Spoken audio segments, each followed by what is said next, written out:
ligando, esa sustancia química puede ser una hormona, puede ser un neurotransmisor, que se va a unir, digamos, esta es la proteína. Aquí hay un sitio de unión, esta es la proteína, aquí hay un sitio de unión. ¿Para qué? Para esta sustancia química que llega por el líquido extracelular. Esta sustancia llega, hace un enlace químico, hay afinidad química entre el ligando y la proteína. Una vez que se une, el canal se abre y deja abierto el canal. ¿Para qué? Para que el sodio, si este es un canal de sodio que se abre por ligando, el sodio ingrese al líquido intracelular y lo vuelva positiva a la célula. Hay un canal en la neurona, el canal GABA, ¿sí? Perdón, antes. No hay muchos ligandos, pero el más famoso de estos ligandos, y vamos a hablar mucho de este mecanismo, es la acetilcolina, que se une a un canal de sodio, está en muchos lugares del organismo, pero la próxima clase nomás ya vamos a hablar, de aquí a 2 clases, del primer canal de la acetilcolina, que está en el músculo esquelético. Se une y ingresa el sodio dentro del músculo esquelético. ¿Para qué? Para estimular la contracción del músculo. Si no se abre este canal y el sodio no ingresa al interior del músculo, no hay contracción. Vamos a ver, por ejemplo, hay medicamentos también que pueden funcionar en relación a este canal de sodio, ¿sí? Bien, y otros que lo pueden cerrar este canal de sodio, provocando parálisis, ¿no? Bien, sustancias. Bien, entonces este canal. En la neurona hay un canal de cloro, ¿sí? Que tiene un sitio para el GABA. Este es un neurotransmisor, el ácido gamma-aminobutírico. Cuando el GABA se une al canal, a la proteína, se abre el canal. Y el cloro, que está en el líquido extracelular, abundante, la compañera ha dicho 103 miliequivalentes afuera, y aquí 4 a 8, ¿no? Miliequivalentes, el cloro va a ingresar. Y como el cloro es negativo, ¿qué va a hacer aquí adentro? La va a negativizar más todavía la neurona. La va a hiperpolarizar, se llama ese término. En la próxima clase ya vamos a aprender los nuevos términos. Pero la va a hiperpolarizar. La va a deprimir, en otras palabras, a la neurona. ¿Sí? Entonces, fíjense, son canales que se abren o se cierran por ligando. El ligando es una sustancia química, ¿no? Entonces, tenemos la permeabilidad selectiva, que es una característica de los canales. Tenemos que acordarnos, hay canales para el cloro, para el sodio, para el potasio. Cada canal tiene una estructura físico-química diferente, que es lo que permite que el ion ingrese o salga de la célula. Y el otro, la otra característica es que los canales se abren o se cierran, ¿no?, por diferentes tipos de estímulos. Uno es el voltaje, la diferencia de cargas eléctricas que va habiendo dentro de la célula, y otro es el ligando, una sustancia química que se une al canal y lo abre. ¿Está claro? Aquí tenemos el voltaje. Vean, por ejemplo, aquí hay en este caso, este canal de sodio está cerrado, ¿no? Si el voltaje dentro de las células de menos 70 milivoltios, el canal está cerrado. Si aumenta el voltaje por cualquier motivo, empiezan a abrirse canales, y se abren y se abren y se abren hasta que el sodio entra en gran cantidad a la célula. Una vez que está dentro de la célula, el sodio lo vuelve positiva a la célula. ¿sí? Aquí está el canal abierto. Pero cuando se ha positivizado en extremo la célula, más 20 milivoltios, más 35 milivoltios, dependiendo de la célula. No todas tienen el mismo voltaje para cerrar el canal. Pero digamos, pongamos un ejemplo, la fibra nerviosa. Cuando llega a más 35 milivoltios, el canal se cierra y ya no entra más sol. Y en ese momento, ¿qué es lo que sucede? Este canal que estaba cerrado se abre, el canal de potasio. Sale el potasio y cuando la célula recupera su electronegatividad, el canal de potasio se cierra. ¿Está claro? Que hay entonces este mecanismo por voltaje.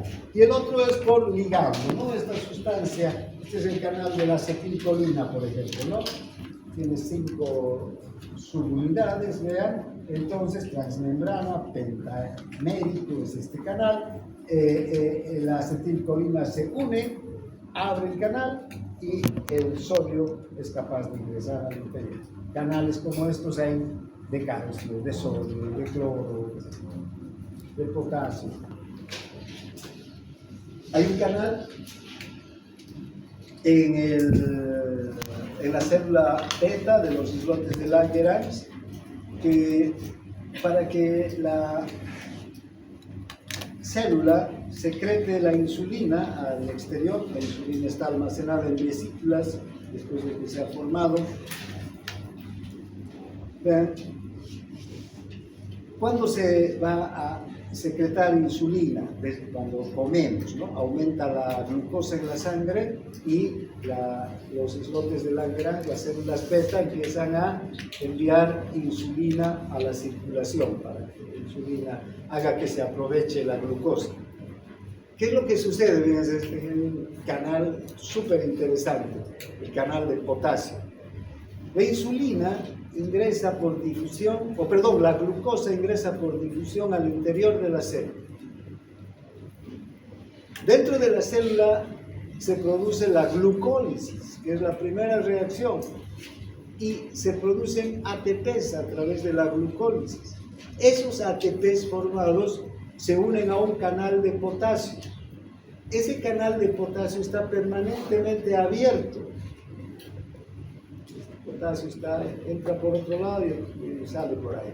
Entonces, esa célula está hiperpolarizada, es decir, tiene una carga eléctrica negativa intensa. Pero cuando se une el ATP al canal de potasio, este canal se cierra, pero sigue entrando potasio a la célula y el potasio es positivo y lo positiviza la célula. Gracias a eso, ¿verán? Se abre un canal por voltaje. Este canal por voltaje es un canal de calcio. El calcio ingresa a la célula y el calcio es el que ayuda a liberar las vesículas de insulina. Ese mecanismo lo vamos a ver no el mismo, pero el mecanismo de liberación de secreciones en casi todas las células está presente. Vamos a ver este mecanismo de secreción a través del calcio que favorece la liberación de las vesículas secretoras. Ese canal de calcio que favorece la liberación de las vesículas secretoras en algunas células es un canal que se abre por voltaje y en otras es un canal que se abre por ligando, dependiendo de la célula, entonces de voltaje o por ligando. Bien, y lo que decíamos de la difusión facilitada, ¿no? Que necesito una proteína transportadora. Recuerden siempre, la difusión facilitada es como ese giradorcito que hay en los cines, ¿no? Voy a entrar, pero siempre que ese mecanismo gire. Si no gira, no puedo entrar, ¿no? Bien, entonces, ahora ven, la difusión tiene algunas características que vale la pena. Una cosa es que la velocidad de la difusión va a variar entre la difusión simple y la difusión facilitada. Fíjense, este gráfico nos muestra la velocidad de difusión y el eje de las está la velocidad de la difusión, y en el eje de las X, la concentración de la sustancia que va a difundir. La línea azul nos muestra la difusión simple y nos dice que cuanto mayor es la concentración de la sustancia que va a difundir, mayor es la velocidad de difusión. Y esta línea es una línea recta que puede llegar al infinito finalmente. ¿De qué va a depender? De la concentración de la sustancia. Si la concentración de la sustancia llega hasta aquí, entonces la línea va a ir hasta el techo, o más arriba. ¿Está claro? Entonces, en la difusión simple, la velocidad de la difusión depende, o está directamente relacionada con la concentración de la sustancia. En la difusión, y va a dibujarse una línea recta en el gráfico. En cambio, en la difusión facilitada, vean, no ocurre eso. Evidentemente, cuanto mayor sea la concentración de la sustancia, mayor va a ser la velocidad de difusión. Pero en un momento esta línea se va a aplanar y va a alcanzar una velocidad máxima de difusión. Y no va a, aunque aumente la concentración de la sustancia, ya no va a haber mayor velocidad de difusión. Hay un techo, ¿no es verdad? Se aplana la línea. ¿Eso qué nos indica? Que la velocidad de la difusión facilitada tiene un límite. ¿Y quién marca ese límite? La proteína transportadora. Porque si la proteína transportadora se satura en su capacidad de transportar a la sustancia, ya no hay posibilidad de que siga transportando más. Es igual que ese aparatito que da vueltas, ¿no? Si yo, por muy rápido que entren las personas a través del aparato, siempre hay que esperar que dé la vuelta, ¿sí? En cambio, en la difusión simple, si la puerta está abierta, bueno, podemos salir a empujones, ¿no? Cuanto más gente haya aquí adentro, más rápido vamos a salir por la puerta. ¿Está claro? Bien, entonces eso es la difusión. Espero que les quede claro. Aunque todavía podríamos ver qué factores van a influir también en la velocidad de la difusión. Hay tres factores que influyen de manera determinante en la velocidad neta de difusión. ¿Bien? Uno es el efecto de la diferencia de concentración. Hemos visto que en el gráfico anterior, cuanto mayor es la concentración de una sustancia, más rápida va a ser la velocidad de difusión. Está claro con este gráfico, ¿no? ¿Vale? Más alta, más concentrada la sustancia, más veloz es la difusión. Bien, la otra es el efecto del potencial eléctrico de la membrana sobre la difusión. Hagamos de cuenta que aquí este es un canal de sodio, ¿no? Este es el canal de sodio.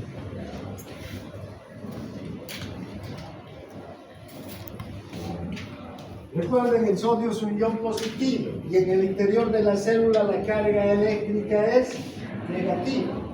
Si se abre el canal de sodio, la velocidad de la difusión va a ser muy alta. ¿Por qué? Porque ahí está la atracción de los iones sodio. No solamente es que el sodio está más concentrado fuera de la membrana, sino que además aquí adentro hay una carga negativa que está atrayendo al sodio. Pero, ¿qué pasa con el cloro? Que es un ion negativo. Se abre el canal de cloro. Aquí afuera el cloro está en 103, la concentración es alta. Y adentro el cloro, ¿cuánto tiene? 4 a 7, es bajo. ¿Hacia dónde va a ir el cloro? Hacia, ¿dónde está? Este canal, ¿no? Va a ingresar. Pero, fíjense, aquí hay carga negativa y el cloro es negativo. Entonces, la velocidad de difusión ahí va a estar interferida. Ya no va a ser tan rápida como la del sodio. A eso se refiere al efecto del potencial eléctrico de la membrana. Después vamos a ver cómo este potencial eléctrico de la membrana es esencial para el establecimiento de lo que se conoce como potencial de acción. Vamos a aprender a calcular la ecuación de Nernst, la ecuación de Boltzmann, la próxima clase. ¿Sí? Hablando de estas diferencias eléctricas que se establecen en la membrana. Pero por el momento vayamos tomando en cuenta estos conceptos, que el voltaje de la célula va a determinar en gran medida la función de la célula y el comportamiento de los iones.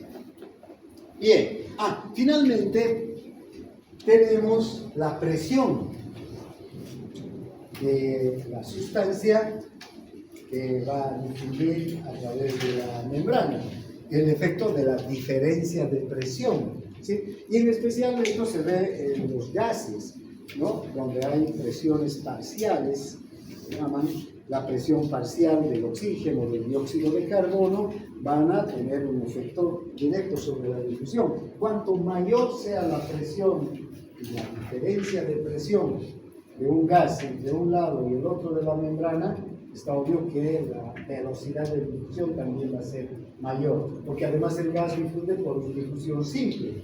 ¿Cómo va a ser la línea del gas en la gráfica? Va a ser recta, ¿no es verdad? Cuanto mayor sea la presión, ya no la concentración, sino la presión del gas, mayor va a ser la velocidad de difusión. Bien, son aspectos que, bueno, aquí más en detalle, pero lo mismo que hemos hablado en este momento, ¿no? Las tres situaciones, el efecto de la concentración, cuanto mayor es la concentración, más rápido, aquí el efecto de las cargas eléctricas y aquí el efecto de la presión sobre la velocidad de difusión. Bien, ahora hablaremos del movimiento del agua. El agua también se mueve por difusión.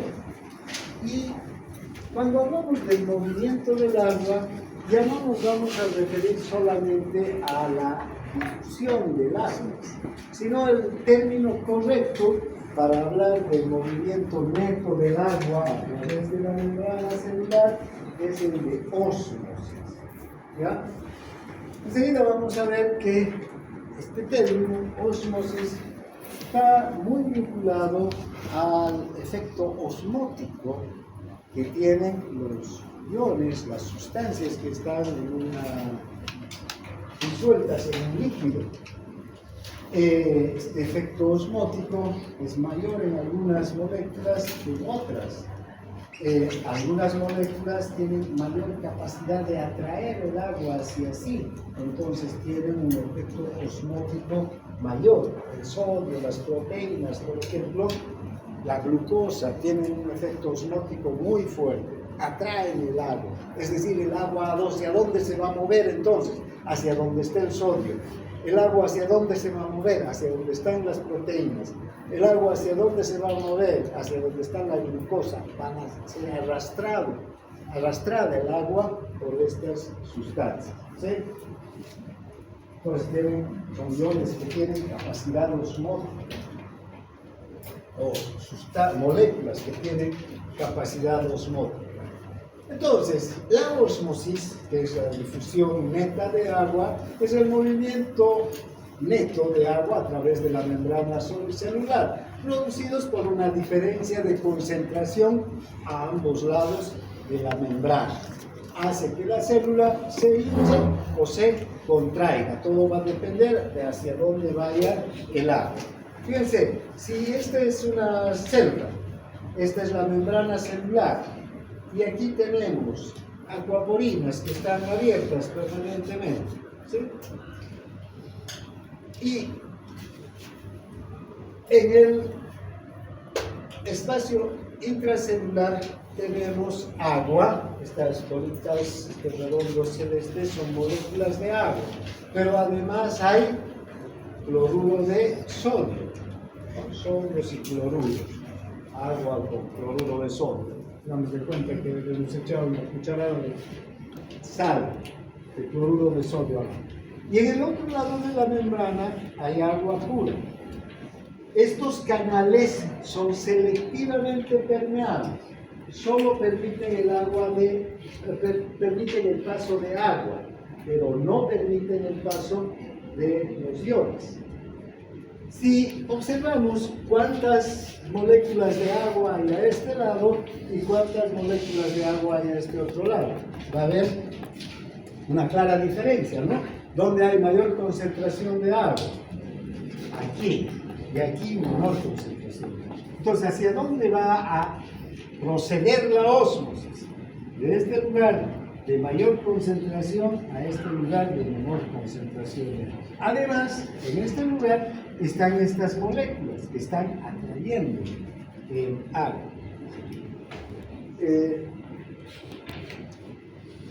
Mi profesor de fisiología nos decía que el agua sigue a la sal como la sombra sigue al fuego. Donde ustedes van a ir su sombra, ¿no? Voy a dar mi sombra detrás. Exactamente igual ocurre entre el agua y la sal, el sodio en particular. Si el sodio aumenta en su concentración a este lado de la membrana, el agua va a ir detrás del sodio. Si el sodio aumenta en su concentración a este lado, el agua va a ir de este sodio. Ahora, estas sustancias osmóticamente activas que atraen agua son varias. El sodio es una de las principales, ¿sí? La que más potente, digamos, es una de las más osmóticamente activas, va a atraer agua. Pero tenemos muchas sustancias osmóticamente activas. Entonces, ¿qué es lo que sucede? Hace un momento, cuando hablábamos del eritrocito, ¿recuerdan? Decíamos que a través de una acuaporina, el eritrocito, el agua va y viene, va y viene, va y viene, y en un segundo toda el agua que atraviesa estas acuaporinas podría ser toda el agua que ingrese 100 veces en el eritrocito. Entonces el agua no está estancada, ¿no? En este lado de la membrana, el agua va y viene, va y viene. ¿Y de qué va a depender? De estas moléculas osmóticamente activas, cómo se distribuyen en los dos lados de la membrana. Ahora, hay también lo que se conoce como la presión osmótica. Enseguida vamos a volver al tema de las moléculas osmóticamente activas. Pero fíjense, ¿qué es la presión osmótica? Es la presión necesaria o la cantidad exacta de presión que es capaz de detener la ósmosis.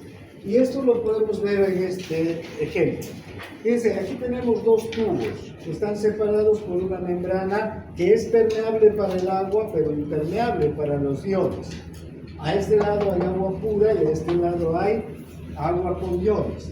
Entonces, si en un inicio los dos tubos tenían la misma cantidad de líquido, ¿sí? Y se permeabiliza la membrana, ¿hacia dónde va a ir, va a dirigirse el agua? ¿Cuál va a ser el sentido de la ósmosis? Esto, ¿no es verdad? Porque estábamos hablando de que va a ir a un lugar de mayor concentración. Pero el agua va a pasar hasta quedar sin nada en este tubo y todo va a pasar a este lado, o en un momento se va a detener. Se va a detener. ¿No? Este momento se va a detener, el agua se va a detener, y ese momento es cuando hay una presión, la llamada presión osmótica, una presión que ejerce estas mismas sustancias osmóticamente activas, el peso de el número de esas sustancias osmóticamente activas que ejercen una fuerza para que ya no siga pasando la agua. ¿Sí? A eso se conoce como presión osmótica. la presión osmótica entonces se opone al efecto osmótico de las propias moléculas.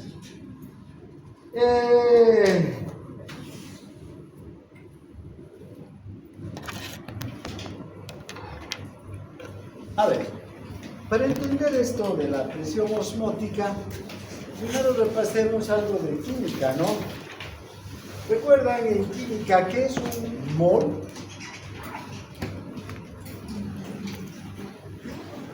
Es lo equivalente al peso molecular. Mol, el peso molecular gramo, ¿sí? De una sustancia, ¿no? Entonces yo una molécula es igual al número de ¿quién? De Avogadro, ¿no? Este número, ¿cuánto es? 6,02 por 10 a la 23 átomos. Entonces, un mol de una sustancia tiene el mismo mol de otra sustancia. ¿Por qué? Porque fíjense que este mol depende más del número de partículas que están en una solución. Si en un litro de agua hay un número determinado de partículas de un átomo, ese es el mol de ese átomo. Y si hay un número de partículas determinado de otro átomo, ese es el mol del otro átomo, independientemente incluso del tamaño de la partícula. Por ejemplo, un mol de glucosa es exactamente igual a un mol de cloro, y la molécula de glucosa es enorme, y la molécula de cloro es pequeña, un ion simplemente. Entonces, el mol es una unidad que es importante para conocer, digamos, la actividad osmolar de las partículas que están disueltas en un líquido, ¿no? Podemos entonces tener lo que se conoce como la molaridad, que es el número de moles de solutos disueltos por litro de solución. Y el osmol es el peso molecular gramo de un soluto osmóticamente activo, ¿sí? Una cosa es el mol y otra cosa es el osmol. ¿Ya? El osmol es ese peso molecular gramo de un soluto osmóticamente activo. ¿Quiénes son los solutos osmóticamente activos? Los que atraen agua. Recuerden. 180 gramos de glucosa, que es el peso molecular de la glucosa, es igual a un osmol de glucosa. ¿Sí? Y un osmol de glucosa va a ser igual a un osmol de sodio, por ejemplo, o a un osmol de cloro. Entonces, una cosa interesante es que hay algunos iones o algunas sustancias que están compuestas por dos sustancias, digamos, ¿no? Dos moléculas diferentes. Por ejemplo, el cloruro de sodio tiene sodio y cloro, pero cuando echamos el cloruro de sodio al agua, ¿qué va a pasar? El cloro se va por un lado y el sodio por otro, se disocia, ¿sí? El cloro y sodio. Si eliminamos el agua, la falta de agua hace que estos iones se atraigan y se cristalicen, formando nuevamente la sal, ¿no? En el caso del azúcar es diferente. Si echamos el azúcar, se van a diluir las moléculas de azúcar, se van a separar, ¿no? Pero la propia molécula de glucosa, hablando ya de la glucosa no se va a disociar como se disocia el cloruro de sodio. No se disocia en 6 carbonos, 12 hidrógenos, 6 oxígenos, ¿no es verdad? Sigue siendo la propia molécula de glucosa. Por eso es que un mol de glucosa es el número de moléculas de glucosa. Y un mol de sodio es el número de iones de sodio. Entonces, un mol de una sustancia es igual al mol de la otra sustancia, independientemente del peso molecular. Bien,